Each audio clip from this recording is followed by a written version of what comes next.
Keith Flint was a man of extremes. That's how he was, and that's how he wanted to live his life.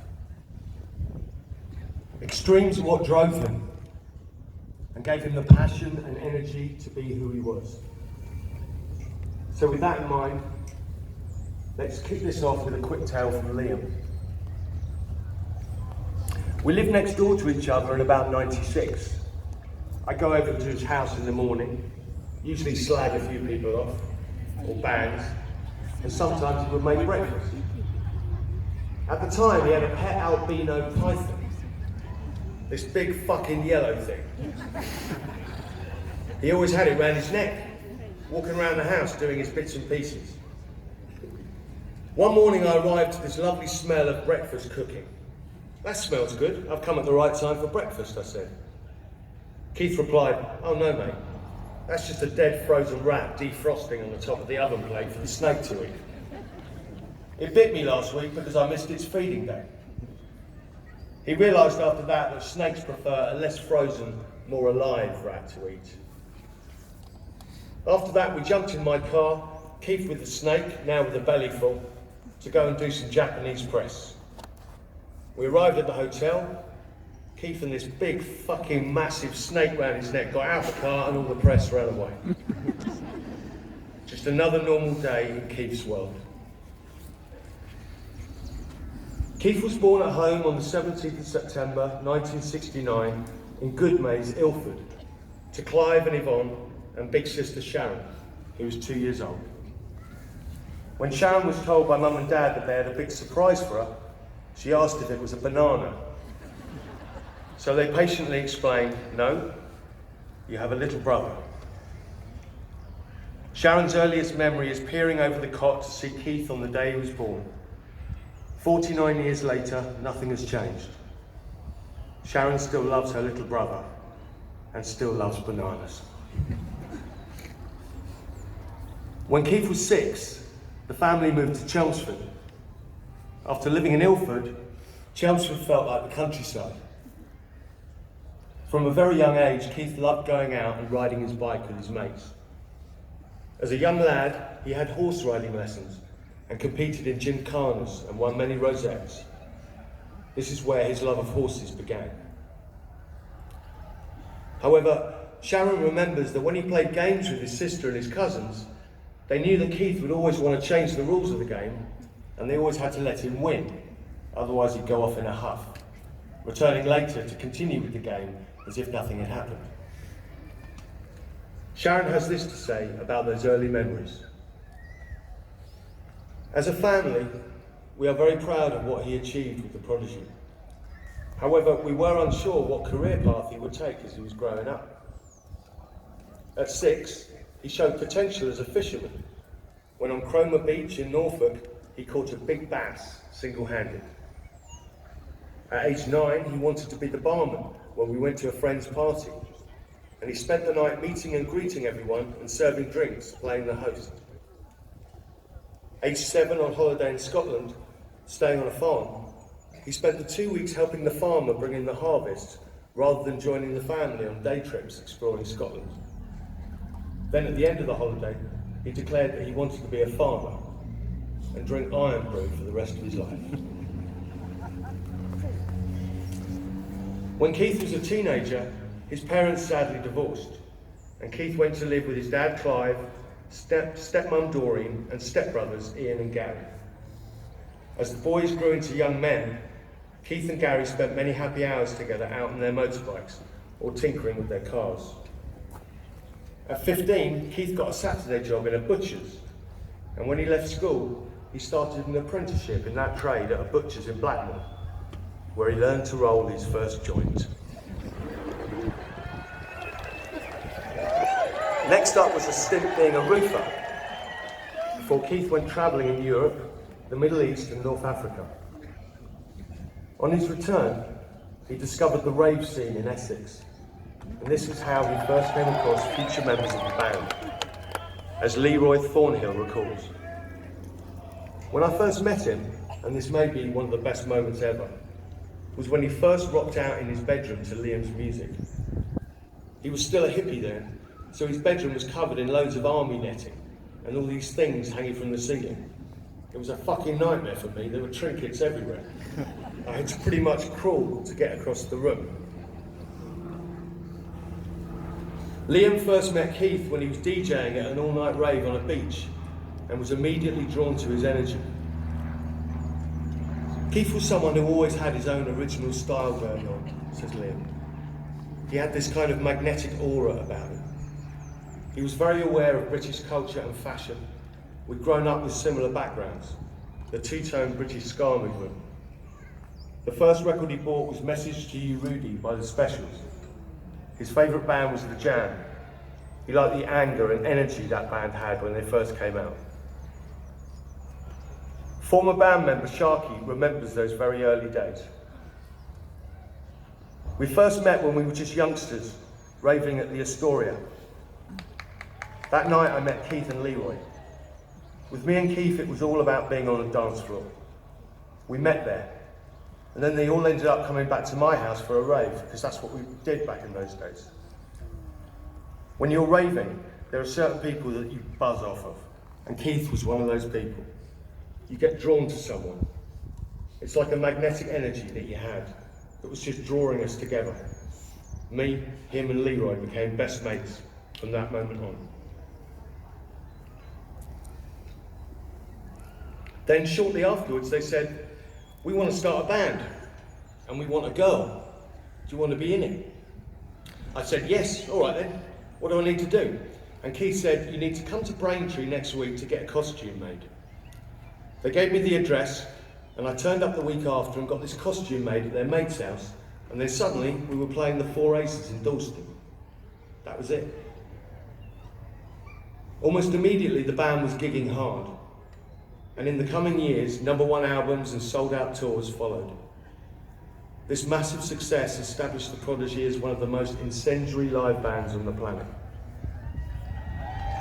The release of Firestarter in 1996 then saw the band's profile explode around the world.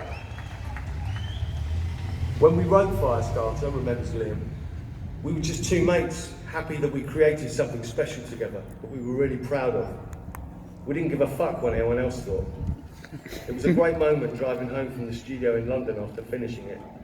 We just kept saying to each other, play it again, all the way home. We wore the cassette out. Maxim remembers. For the first few years of the band, I was the main frontman. And then, I remember it so well, Liam said, man, we've written this tune with Keith doing the vocals. And I was like, really? Are you sure? And then I heard Firestarter, and it was undeniable. Wow. Now one of the biggest bands in the world, the Prodigy toured even harder. But behind the sold-out gigs and millions of fans, Keith was just the same.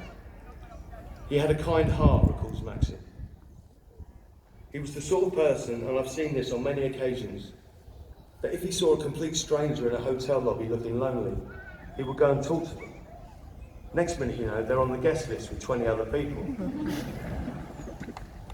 As our tour manager John will tell you, Keith had a tendency of putting people on guest lists. Not just 1 or 2 people, usually about 50. One of the funniest things was up in Manchester, says Maxim, and we were all walking to the Arndale Centre. Back in the day, we always used to go look at the shops together. We were into snowboarding back then, or clothes shops. We walked past a group of guys, and one of them sneered and shouted, ha ha, look at him, he thinks he's the Firestarter. We all just looked at each other. Keith's sense of humour was just brilliant. He'd always make you laugh. We had so many silly names for people over the years, and they all came from Keith. And everywhere we went in the world, Keith would get sunburned. Even to the point in Australia at the start of 2019, Keith turned to me and said, it wouldn't be a Prodigy tour if I wasn't sunburned. The band's longtime drummer, Leo, has this experience with Keith last December on tour in Europe. We got it into our heads that we were going to go swimming outdoors, and it was initially in the Med, which was about 7 degrees. But then we got to Switzerland and decided we were going to swim in Lake Zurich, which was basically iced over. So we go down to the lake with John, and I get in, and I was literally in there for about 20 seconds. It was absolutely fucking freezing. So I got straight out. But Keith was like, no, I've got to carry on. And he was just swimming around in this freezy, icy water for 15 minutes. When he came out, his body was beetroot red and he was shaking with his teeth chattering. I shook my head when I looked at him and said, you're a fucking madman. While away on one of the early tours, Leroy tells us, shopping? I'd rather shop with any woman than Keith. One time we landed in the USA for a tour, and on the first day we stopped for some food, and instead Keith bought a mountain bike. A mountain bike, he couldn't get that particular one in the UK. He wouldn't get it delivered, so it sat in the bus aisle for the rest of the tour. He suckered Liam a few times with tour purchases. One night time, Maxim and I were in the hotel room chilling, when in came Blade Runner and Switchblade. They'd given themselves tags. All red-faced. They'd been shopping for rollerblades and whizzing around this multi-storey car park for hours. They had the whole setup going on. Pads, bags. I think Keith even had a drinks holder backpack. Of course, Switchblade and Blade Runner were never seen again after that night. Maxim remembers another time at an airport in Spain. Keith went and brought this supposedly leather bag from a shop, but when he brought it back to us, we looked at it and told him it wasn't leather. He was adamant that it was at first, but when we insisted it wasn't, he got the hump and went back upstairs to the shop. We just sat there in this airport cafe watching him shouting at the shop owner. Keith came back and told us that the shop owner had said, well, the handles are leather. We asked him what he said in reply, and Keith told us, I said I was going to shit in the bag and leave it in the middle of the shop. Keith's best friend in Australia, Heavy G, remembers an incident down under. He wanted to go to the new Gucci store in Melbourne, so I was his chosen consort for the joint. We bowled into the shop to be greeted by this really uptight sales assistant who had no idea who she was dealing with, let alone who Heavy G was. And this person was giving us all manner of attitude, and the store detective was even following us around the shop. Anyway, Keith nudged me and said, watch this. He then demanded the shop assistant show him their selection of Gucci dog collars. Keith asked to see their biggest collar, at which point the assistant inquired what breed of dog the collar was intended for. Keith simply fastened the collar around his own neck, grabbed me an expensive hat and a couple of other trinkets, and to the shock of all the staff, simply handed over his credit card and paid. We walked out hand in hand, him resplendent in his dog collar, and me smiling with my new hat on. Keith had no time for piss takers. The logistics of touring could be a challenge because, as Leroy puts it, Flinty wasn't very good at being on time. If we had a flight somewhere, I'd often get to his house and be buzzing his gate continually for 10 minutes before they'd open up to reveal him in his pants and sunbed goggles, saying, yeah, I'm ready. Touring brought sold-out gigs all across the world, and Maxim has vivid personal memories of his time on stage next to Keith. We knew when we were in that moment together. It was amazing. There were times when he was performing that I would just look at him, just as the crowd were looking at him, and just watch him. He was an amazing performer. We had a laugh on stage and a great connection. It was an amazing feeling to perform next to him. We both had our own styles of performance, but they seemed to work really well together. His performances were all about the chaos.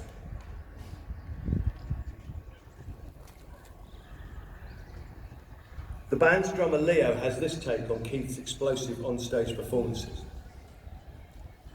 If I was ever experiencing some personal struggle about something, such as a girlfriend or whatever, he would say, you cannot control the way people are. You cannot control the way the world works. But you can control what happens on stage in the next hour and a half. It was almost like the stage was his safe place, as weird as that sounds. That's when he was at his most free, on stage.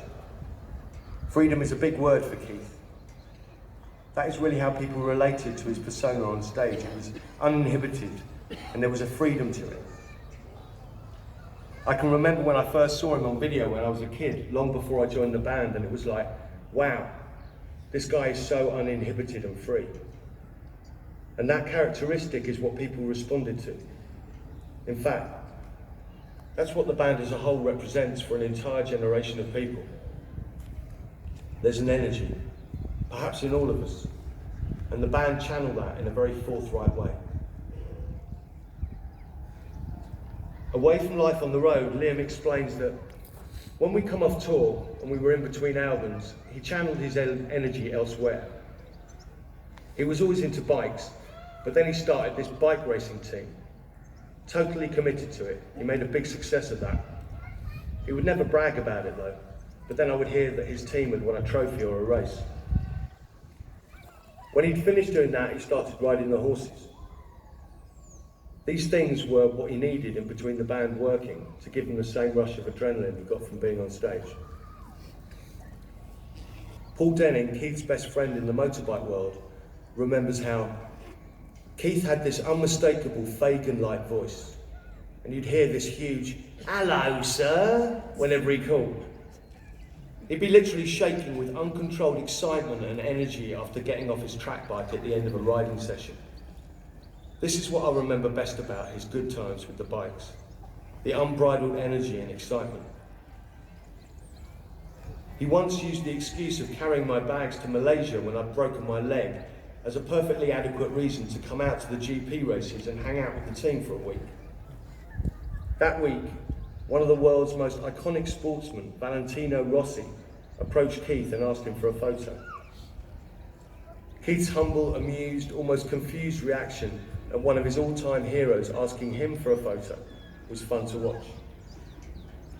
I love the fact that Keith always treated people based on what they were as human beings, never based on their fame, status, or wealth.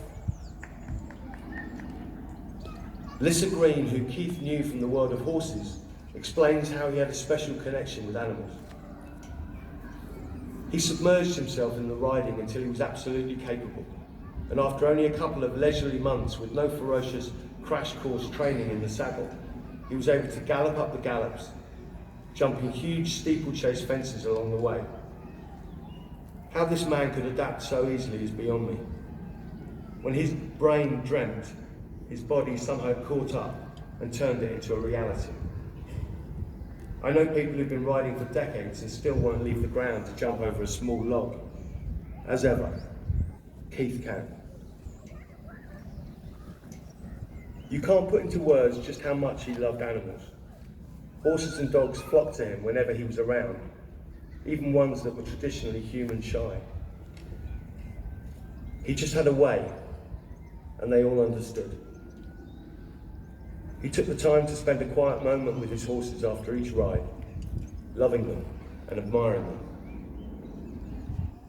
Drummer Leo also saw this empathy with animals. Keith's emotions were felt and expressed in a large way.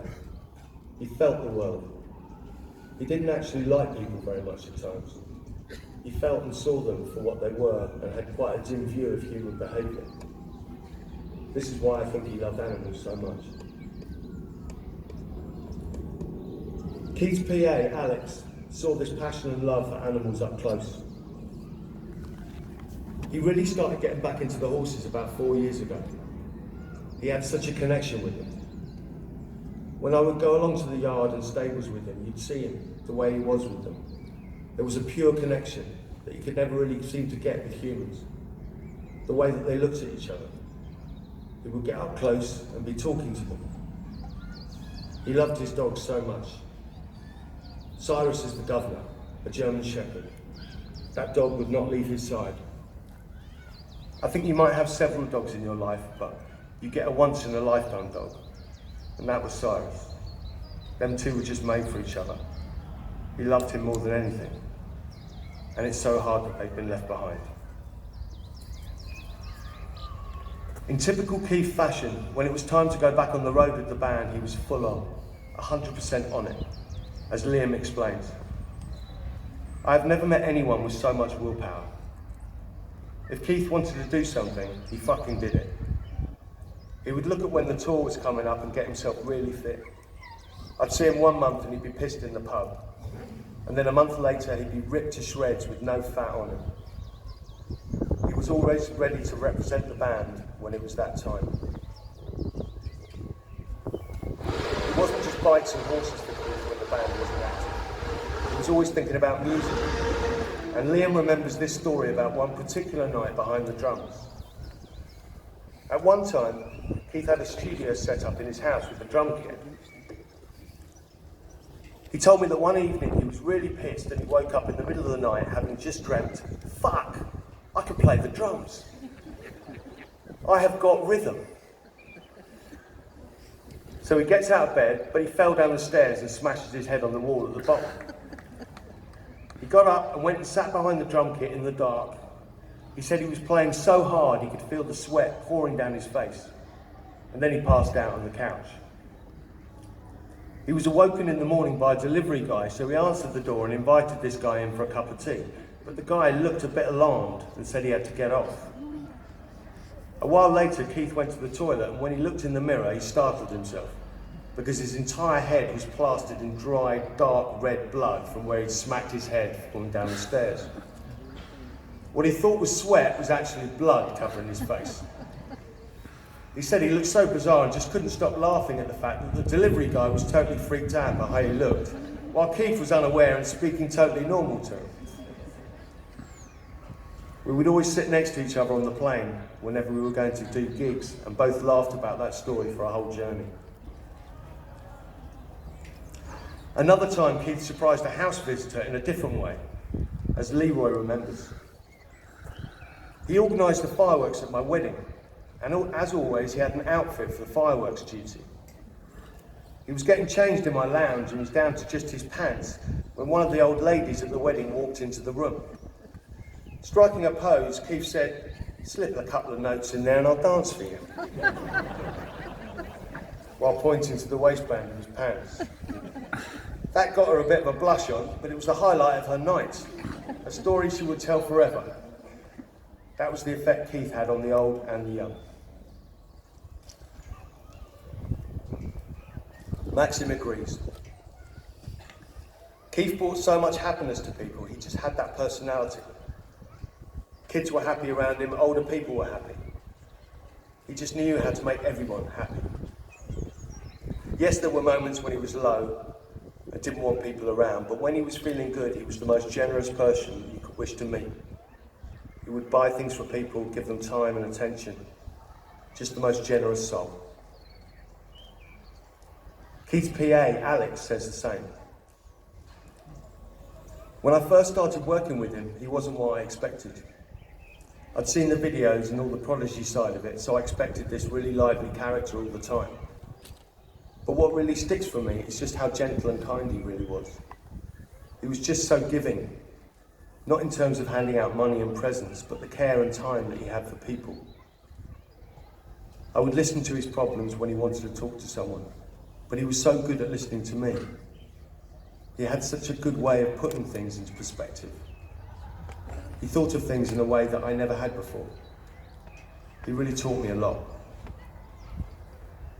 Don't get me wrong, there were times where he could be a pain in the arse, and it could be really hard work, but I'd always give him the time of day and take all the bad stuff on the chin, because I knew that any time he was a pain in the arse, it wasn't about me or anything I was doing.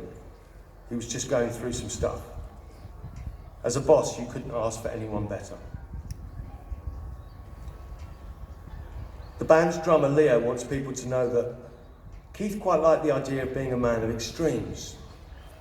If somebody else enjoys running, they might go for 3 miles, but he would run 10. If somebody normal has a drink, they have a few pints, but he would have quite a lot more than that. Someone else just has a dog, Keith would have a pack of them. Keith's legacy is that hundreds of thousands, in fact millions of people have expressed their sense of loss. He has touched so many millions of people around the world. I was thinking today, how many people around the world has this guy impacted on in some way? It's staggering. And that is his legacy. Sharkey feels that Keith was a true punk. Complicated, I suppose, but he was a true punk because he had that don't give a fuck attitude. He had that in him. He could let go. There were no boundaries. He had that attitude in him. He had that rock and roll gene in his blood, and nothing was going to stand in his way. He always stood for who he was and what he believed in, and never followed the herd. He was his own individual, yes, mad and highly strung, but also calm and chilled on the other hand. Two extremes. My relationship with Keith has defined me.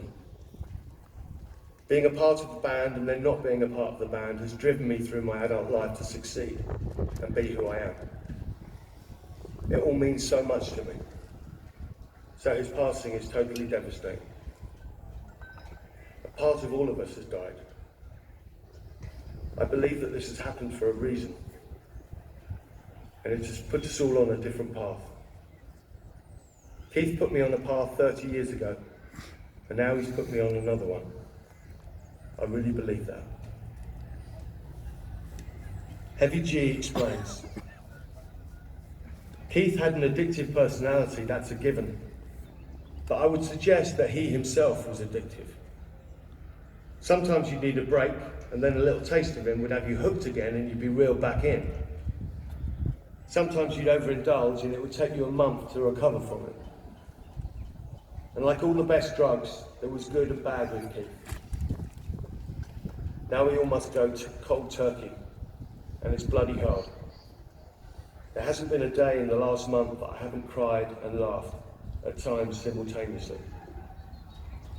I now go to KA meetings, Keith Anonymous. Hi, my name's Greg, and it's been nearly a month since I've had any Keith. The boys would like to say a few words to Keith directly to close this part of the service. The band and Keith's personal security and friend, Tom Murphy. Never above you, never below you, always by your side. John Fairs, the band's manager. I will remember you for never being seduced by fame and fortune, for performing Run with the Wolves and giving me both shivers of fear and delight because of the venom in your performance. I remember in Australia just last month, you and the band being the best it had ever been, which makes it seem so unimaginable being here today. I've never known anyone with as much fire and energy as you, or as much exhilarating passion that drove everything in the direction you pushed them. I miss you terribly, John. Leroy admits, I was always waiting for that call, that he'd had a car crash or a motorbike accident, something like that. He was always going to go out with a bang. I guess he chose his moment. I want people to remember Keith, not just the fire starter. He will always be Keith, or Flinty to me. He's not a song title, just Keith. To me, he was always a superstar before he had the haircut. The hardest thing is that I'm not going to see him again. I'm just blessed to have had him in my life. From the moment I met Keith, he shone. A man of kindness and intelligent in ways that he didn't even see. A visionary. He always had a picture in his head. He was an achiever. And when he set his heart to something, he would do it. An inspiration who helped so many people on this planet on their journey through life. The funniest person I ever met. I will cherish the hours I cried in laughter with him. Our lives are now missing his spark, but he lit up the world and will shine forever. Miss you, my brother. Leroy.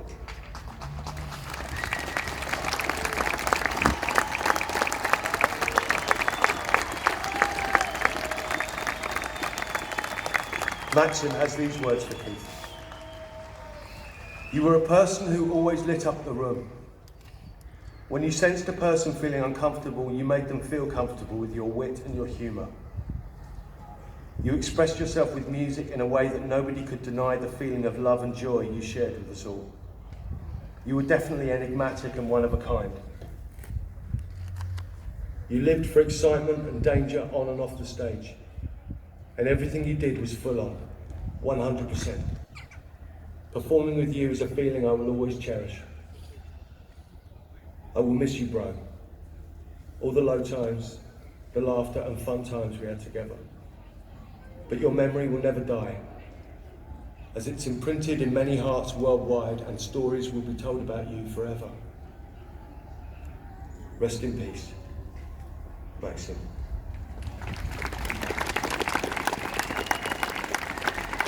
And finally, this from Liam.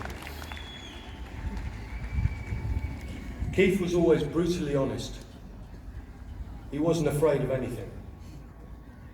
He said to me once, "When the time comes, I'm not afraid to press the button."